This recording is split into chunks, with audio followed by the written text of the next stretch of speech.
Meus amigos, vamos tratar, a partir deste momento, dos resultados da COP27, que abordou a questão do clima, da mudança climática global. O que eu pretendo tratar, a partir desse momento, é exatamente dos resultados obtidos na COP27 realizada recentemente no Egito. Mas além de avaliar os resultados da COP27, nós pretendemos apresentar as medidas que eu entendo que são absolutamente necessárias para evitar a mudança climática catastrófica global. Antes de tudo, eu gostaria de lhes dizer que essa questão da mudança climática é um tema que eu venho estudando, que eu venho pesquisando desde 1992, quando participamos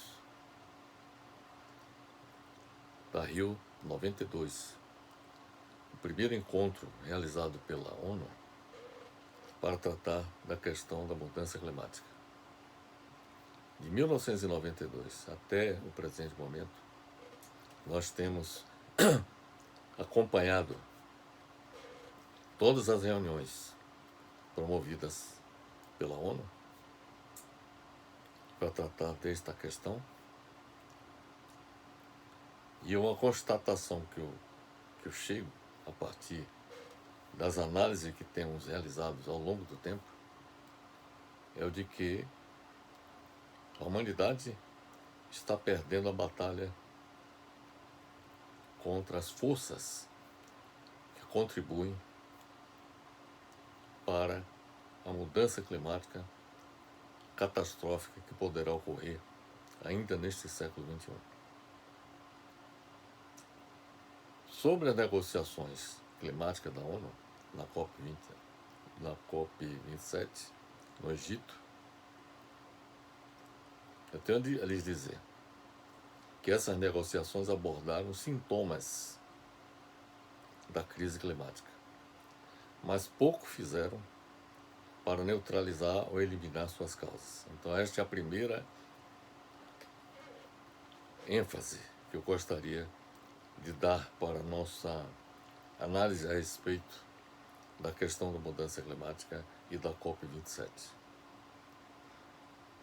Eu começo afirmando o seguinte, que o programa de trabalho de mitigação das emissões de gases do efeito estufa, que foi estabelecido nas várias COPs, principalmente a partir da COP26, realizada em Glasgow, na Escócia. Este programa de trabalho de mitigação das emissões de gases de efeito estufa estabeleceu sua redução para antes de 2030. Veja que nós estamos em 2022. Faltam apenas 8 anos para que se produzam efeitos no combate às causas da mudança climática.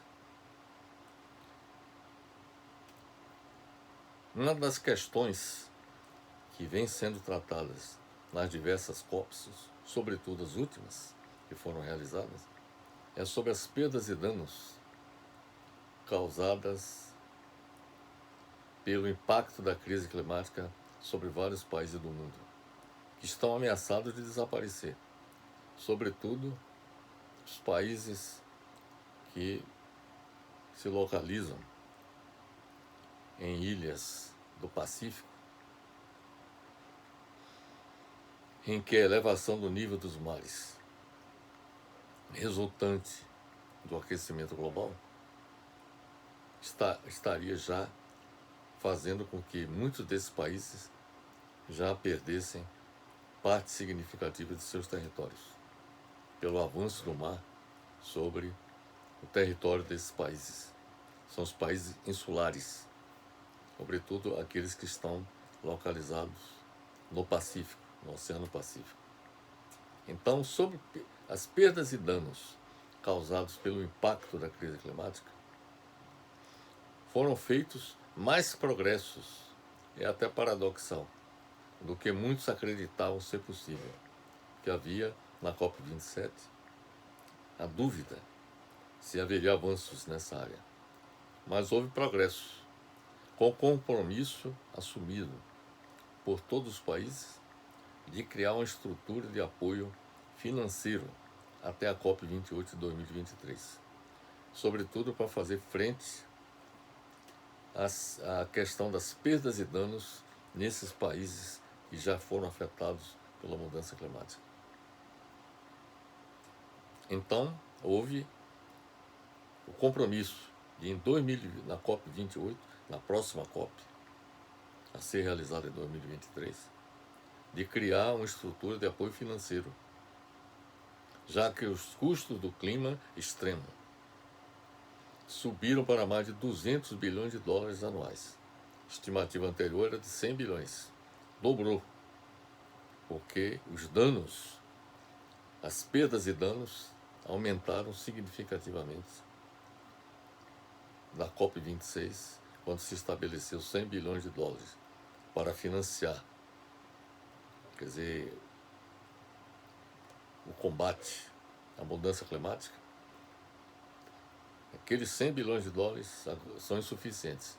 Hoje a estimativa é de que são necessários 200 bilhões de dólares anuais. 200 bilhões de dólares anuais para lidar com a mudança climática. Houve progresso para os países vulneráveis, que são esses que eu citei, que são os países situados, sobretudo, nas ilhas do Oceano Pacífico. Apesar disto, veja bem, apesar disto, deste compromisso de que em 2023, na COP28, será criada uma estrutura de apoio financeiro, não há clareza sobre os termos dos acordos de financiamento. A reavaliação de quais países devem pagar e os que devem receber também esses recursos será uma questão importante no próximo ano na COP28. Bem, os países ricos ainda não entregaram 100 bilhões de dólares por ano para ajudar as nações em desenvolvimento em suas ações climáticas. Esse compromisso não foi cumprido até agora. O acordo sobre os mercados de carbono não é conclusivo nem bom. O acordo retrocede na proteção dos direitos dos povos indígenas e permite que os benefícios de carbono de alguns créditos sejam contados várias vezes. Quer dizer, o mesmo benefício, os créditos que são considerados por aqueles que investem na mudança climática, eles estão sendo contados várias vezes, o que não deixa de ser uma fraude, esse processo.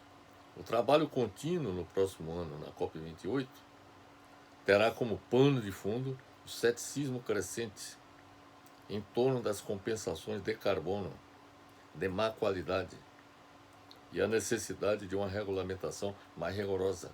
Essas que eu falei sobre a questão do crédito de carbono, que está sendo usado por várias empresas, contadas várias vezes, o que é um absurdo. Os países ricos ainda não entregaram, como já disse, os 100 bilhões de dólares por ano para ajudar as nações em desenvolvimento em suas ações climáticas. O acordo sobre os mercados de carbono, como já disse, não é conclusivo nem bom. E retrocede, repito, na proteção dos direitos dos povos indígenas e permite que os créditos de carbono sejam contados várias vezes. Então, também é uma outra avaliação negativa que nós fazemos do que resultou da COP27. 1,5 grau de graus, 1,5 graus centígrados, como limite do aumento da temperatura média do planeta, foi mencionado no acordo que foi assinado relacionado com a COP27. Mas muito pouco foi feito para garantir que o aquecimento global ficará dentro desses limites. Não há uma garantia de que o aquecimento global ficará dentro desses limites. Manter o aquecimento global dentro deste limite reduzirá o sofrimento de grande parte da população do planeta. Embora as referências a 1,5 graus centígrados e meio no texto final sejam bem-vindas, é apenas um reconhecimento e não há nenhum detalhe como isso será alcançado. É um absurdo estabelecer uma meta e não colocar como essa meta será alcançada, para que haja um comprometimento dos países na sua realização. Outra conclusão que nós tiramos é que os países não conseguiram chegar a um acordo para a redução gradual de todos os combustíveis fósseis. Veja bem, meus amigos, os combustíveis fósseis é uma das principais causas da mudança climática. A emissão de gases do efeito estufa tem a ver com o consumo, com a utilização dos combustíveis fósseis, com a queima dos combustíveis fósseis. Isto não aconteceu. Por que isso não aconteceu? Porque houve uma presença maciça de representantes das indústrias de petróleo, gás e grandes indústrias agrícolas nessas conversações sobre o clima, com mais de 636 lobistas na COP27 e um fluxo de negócios de gás feitos à margem. Então houve uma ação forte por parte desses lobistas ligados à indústria de petróleo, de gás e grandes indústrias, agroindústrias, que fizeram a cabeça de muitos dos participantes deste evento. A transição das energias baseadas em combustíveis fósseis, no caso o petróleo, o carvão, o gás natural, para energias renováveis, como uma forma de resolver a atual crise climática, não apresenta nenhum avanço do lado dos combustíveis fósseis. O que deixa as coisas como estavam na COP26, a de Glasgow, realizada no ano passado, com uma citação lamentável, apenas sobre a necessidade de diminuição do uso do carvão. É urgente, meus amigos, abordar diretamente o abandono dos combustíveis fósseis do sistema de energia em todos os espaços geográficos. É preciso combater a indústria de combustíveis fósseis de uma vez por todas. Os 636 lobistas de combustíveis fósseis e dirigentes principais da British Petroleum, da Shell, da Total e Occidental, que andaram pelos corredores da COP27, estiveram por uma razão. Eles estiveram lá por quê? Porque a transição energética para as energias renováveis, como solar, eólica, biomassa, hidrogênio verde, por exemplo, representam uma clara ameaça aos seus negócios. É provável que vejamos a indústria de petróleo e seus patrocinadores continuarem a tentar influenciar o processo no ano que vem. A desinformação continuará a ser uma ferramenta-chave nas operações deste lobby. Então, existe um trabalho de desinformação em todo o planeta, de pessoas, muitas delas bem intencionadas, mas mal informadas e que contestam até mesmo a existência da mudança climática e da contribuição humana no que concerne à emissão dos gases do efeito estufa e os seus efeitos no aquecimento global. Então há muita gente que escreve contra a mudança climática e fazem um trabalho de solapamento de toda essa ação que vem sendo desenvolvida há muitos anos, no sentido de evitar a catástrofe que se anuncia se as coisas continuarem como estão.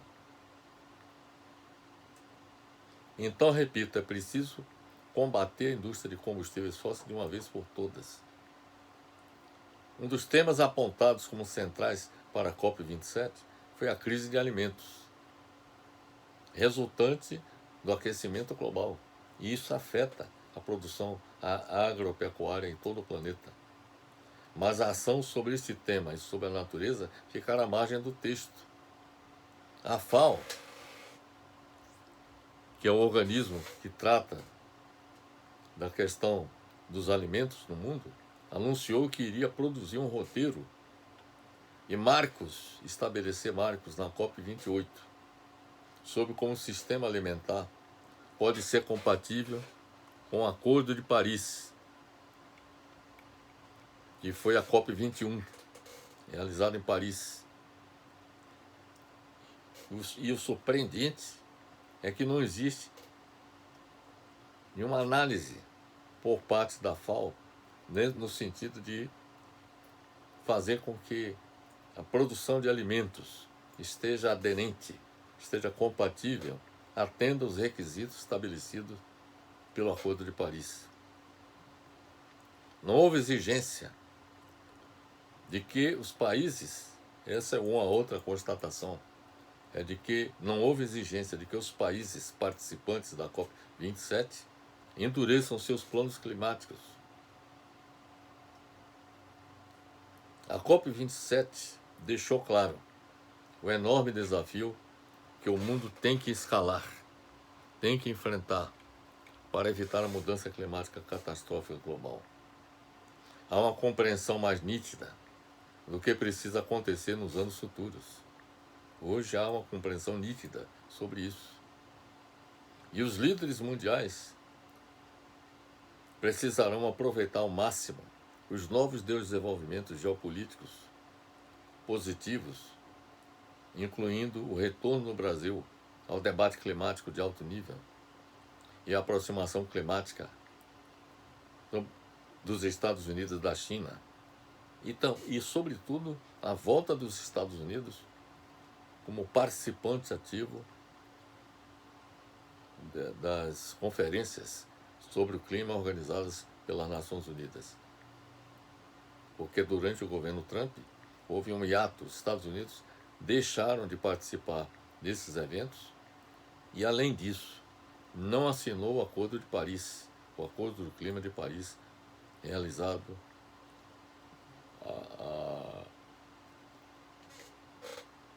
há 5 anos atrás. Foi a COP21. A participação do presidente Lula foi comemorada por negociadores e observadores, porque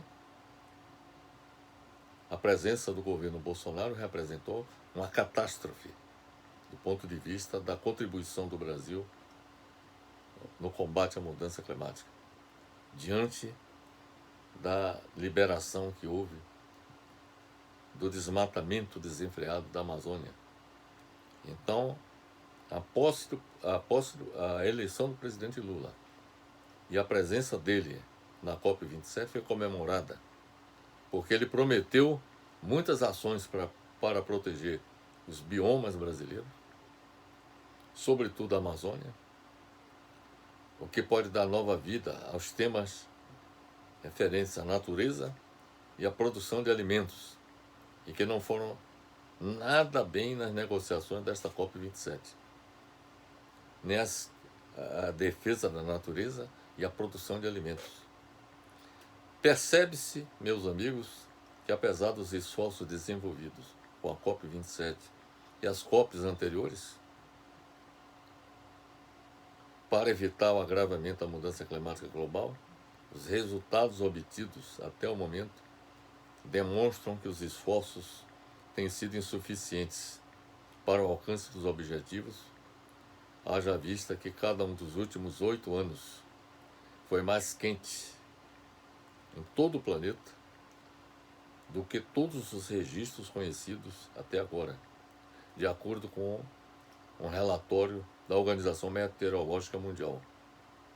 as concentrações de dióxido de carbono na atmosfera são tão altas que a meta de alcançar um aumento de 1,5 grau de temperatura em relação aos parâmetros de 1990 é quase inatingível. As emissões de metano, por exemplo, um gás com grande efeito estufa, aumentaram drasticamente em 2021. Uma importante questão não tratada na COP27 e que a COP28 deveria considerar é o fato de que há grandes desigualdades nas emissões de gases do efeito estufa pela população mundial. Haja vista que os ricos são os maiores poluidores, razão pela qual deveriam pagar mais impostos sobre o carbono do que o restante da população mundial. Temos aqui uma figura que vamos lhe mostrar que apresenta a desigualdade global, as diferenças que existem na emissão de gases de efeito estufa, considerando, por exemplo, os ricos, ou seja, a população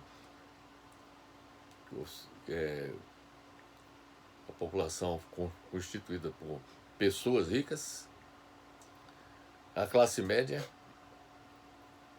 e os pobres em todo o mundo. Houve uma pesquisa realizada pelo economista e professor da Escola Nacional de Paris,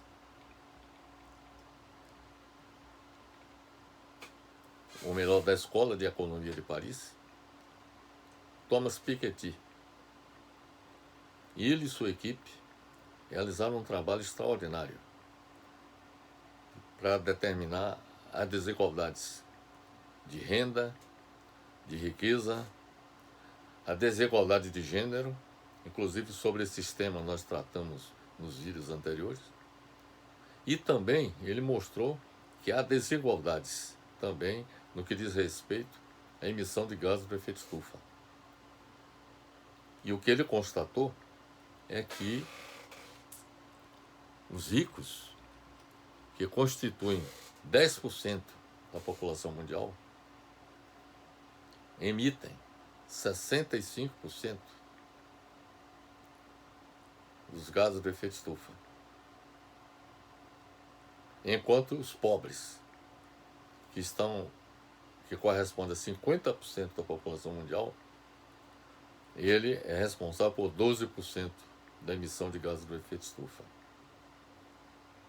Então, nós vamos mostrar uma figura que nós extraímos desse relatório que foi produzido pela equipe do economista e professor da Escola de Economia de Paris, Thomas Piketty. Esse relatório que ele produziu é um relatório mundial sobre as desigualdades para 2022. Então, o que vamos lhes apresentar são dados atualíssimos sobre o que a equipe do professor Thomas Piketty, da Escola de Economia de Paris, realizou.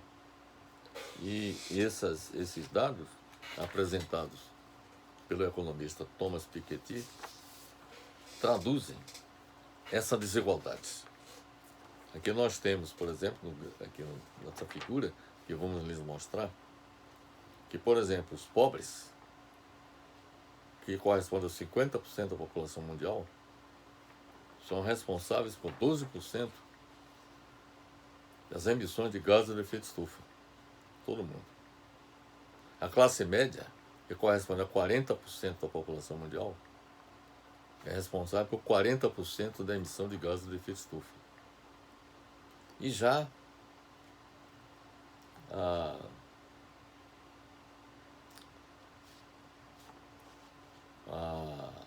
os ricos, que correspondem a 10% da população mundial, respondem por 48% da emissão de gases de efeito estufa. Agora, dentro dessa categoria dos ricos, nós temos os que estão no topo da pirâmide social em todo o mundo. Ou seja, o 1% da população mundial, que são os extremamente mais ricos. E eles respondem por 17% da emissão de gases do efeito estufa. Ou seja, 1% da população mundial emite mais gases do efeito estufa do que 50% da população mundial, que emite 12% dos gases do efeito estufa. Então, essa pesquisa realizada pelo economista Thomas Piketty deixa evidente que os ricos deixam bastante claro que diante desse quadro que Piketty e sua equipe apresentaram, os ricos é que deveriam, as populações ricas, como os países ricos, é que deveriam assumir, digamos assim, a maior responsabilidade no financiamento para o combate às mudanças climáticas. E esse financiamento, os recursos do financiamento para o combate à mudança climática, deveria significar a incidência de impostos em maior grau para as populações ricas, ou seja, os 10% da população mundial, que responde 48% dos gases de efeito estufa. E claro que com menor incidência sobre a classe média, que corresponde a 40% da população mundial, e sobretudo a 50% da população mundial pobre, que é responsável por 12% da população mundial. Então, a figura é esta aqui, meus amigos. Dá para perceber que aqui nós temos os ricos. 1% dos ricos está aqui indicado. Aqui são os 10% dos ricos. Aqui a classe média e aqui os pobres. Então dá para perceber que os ricos emitem mais gases de efeito estufa, seguido da classe média e dos pobres. E diante deste fato, a incidência de impostos sobre a emissão de gases de efeito estufa deveria incidir em maior grau sobre os ricos, não só sobre a população rica, como também sobre os países ricos. Isso é o que deveria acontecer. E isso não foi tratado também na COP27. A COP28 deveria, portanto, adotar políticas climáticas, visando taxar mais os poluidores ricos, ou seja, os 10% da população mundial, que são responsáveis por 65% da emissão de gases do efeito estufa, ou melhor, 40% da emissão de gases do efeito estufa. Até agora, as políticas climáticas, como os impostos sobre o carbono, têm frequentemente impactado de forma desproporcional os grupos de baixa e média renda, ao mesmo tempo que não alteram os hábitos de consumo dos grupos mais ricos.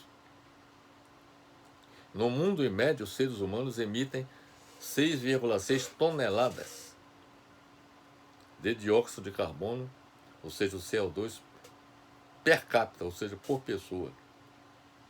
No mundo é como se cada um de nós, habitantes do planeta, emitíssemos 6,6 toneladas de dióxido de carbono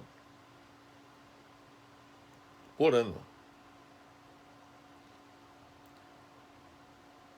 Então, dá para vocês perceberem, meus amigos, que há uma necessidade imperiosa de que quem polui mais deve pagar mais impostos por conta exatamente da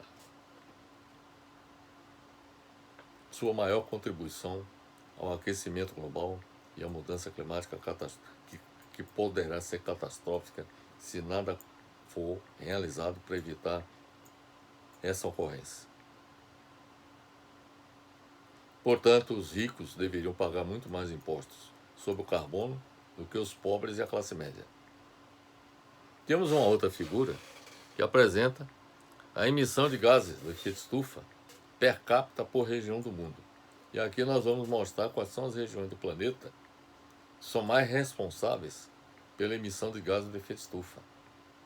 Essa figura foi extraída também do relatório mundial sobre as desigualdades para 2022, produzido pela equipe de Thomas Piketty, da Escola de Economia de Paris.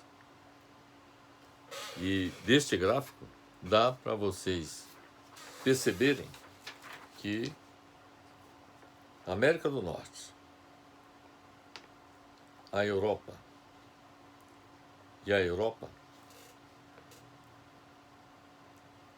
e também o oeste, ou melhor, o leste da Ásia,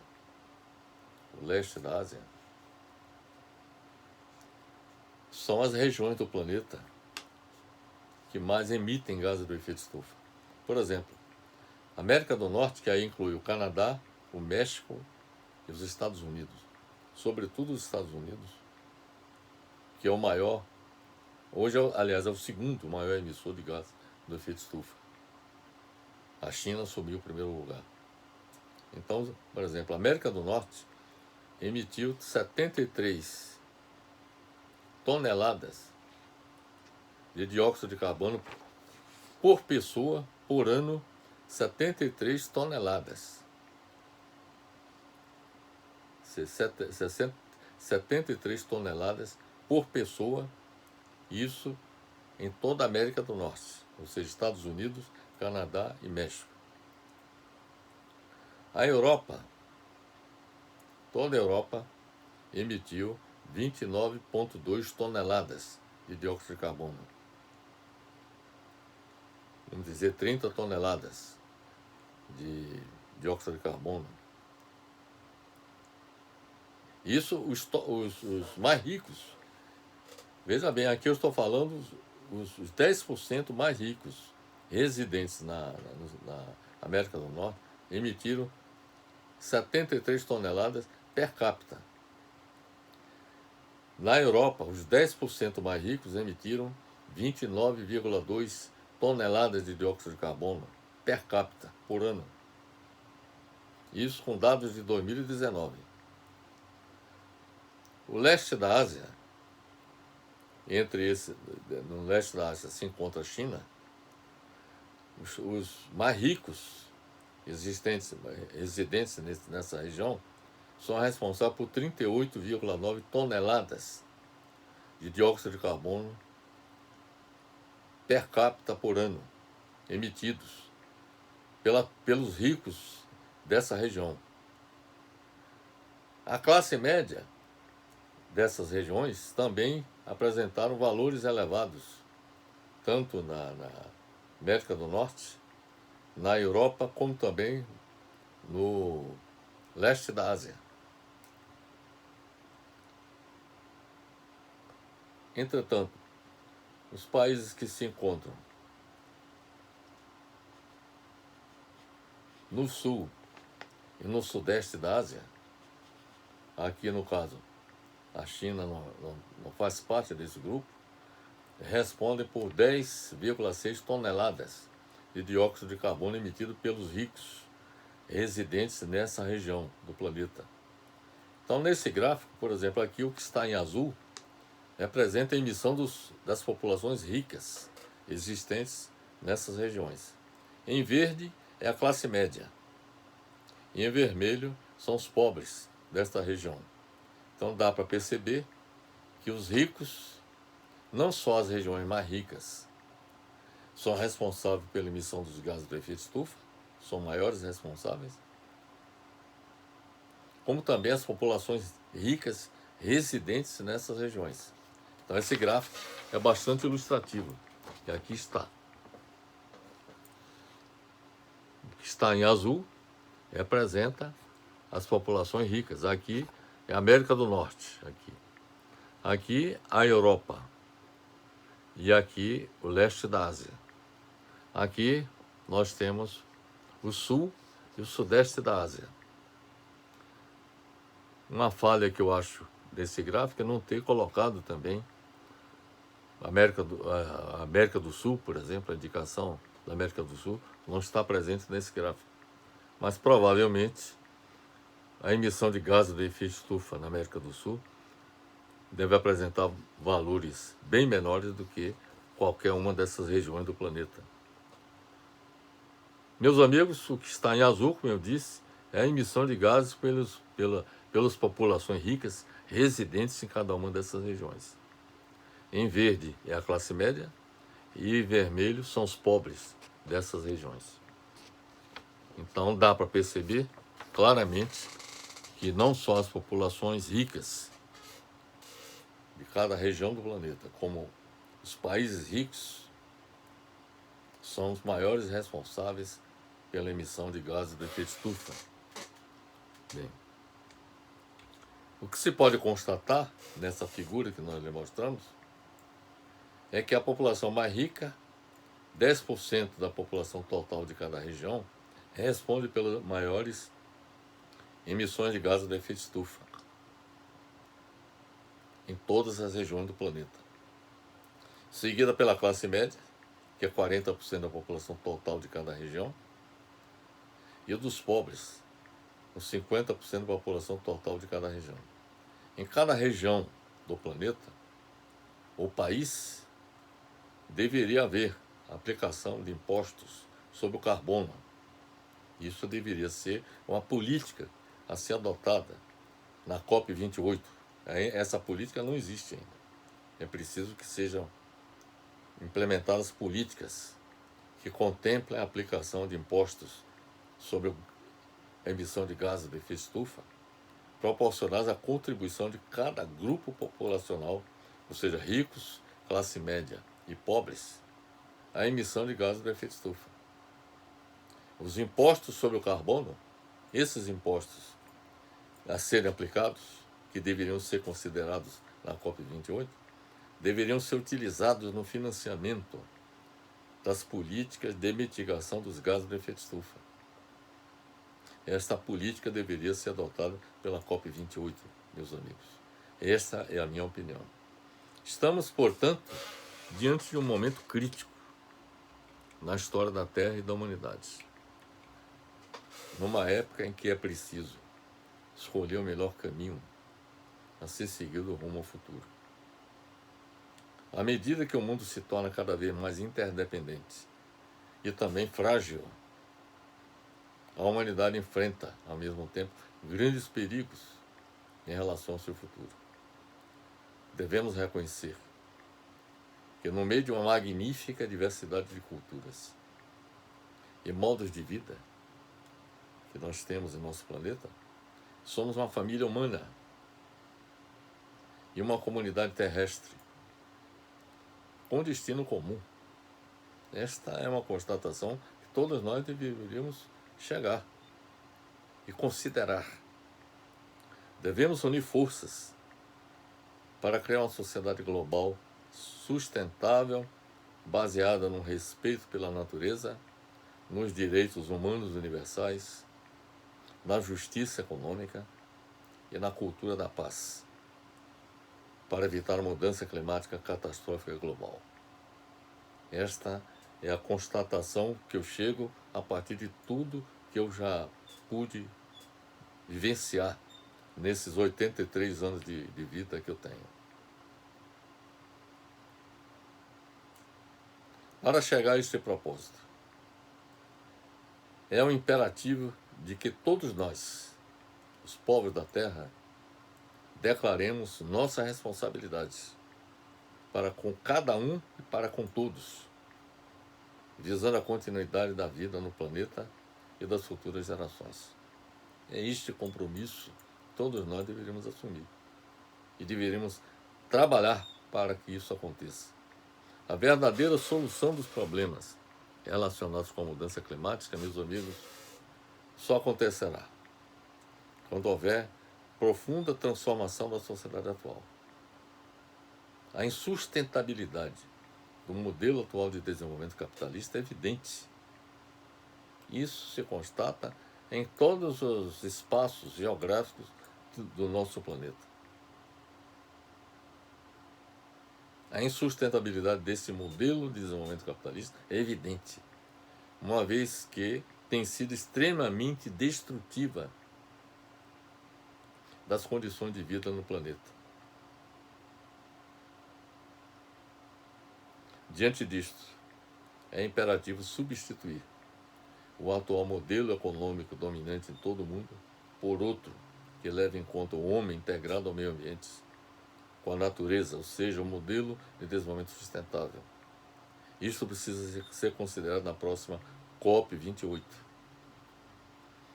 Por fim, meus amigos, é importante considerar na próxima COP28 a necessidade da construção de um sistema de governança no planeta Terra. Nós não temos esse sistema de governança, ou seja, um governo mundial capaz de garantir que o meio ambiente do planeta não seja ameaçado por mudanças climáticas catastróficas e contribua para que as relações internacionais, que pioram a cada dia, não alimentem a proliferação de guerras, como a que está acontecendo, por exemplo, na Ucrânia.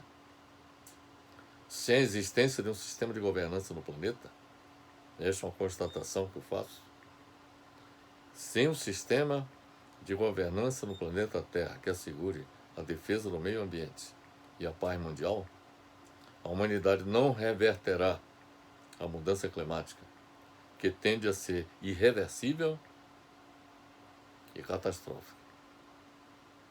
Então é isso que eu tenho a dizer, meus amigos. A avaliação que eu fiz a partir da leitura de vários documentos que foram produzidos na COP27, a conclusão que eu chego não é otimista. Mas fica aqui essa mensagem, eu espero que tenha sido esclarecedora a nossa apresentação a respeito desse tema e que cada um de vocês também procurem se empenhar na busca de caminhos como este que nós estamos propondo, ou outros que possam ser pensados e apresentados por cada um de vocês para evitar a mudança climática catastrófica global. É isso que eu tinha a dizer, meus amigos, e finalizo desejando para todos os meus queridos amigos e que inscritos no nosso canal, Fernando Alcoforado, que é um prazer contar com a sua audiência e desejar a todos vocês um Feliz Natal e um próximo 2023. E que em 2023 nós possamos, na COP28, avaliar e trazer boas notícias sobre o que possa acontecer neste evento. Eu espero que a COP28 dê passos de gigante no sentido de evitar que a mudança climática se torne catastrófica e que a vida em nosso planeta não seja ameaçada na sua existência. Meu abraço fraternal para todos.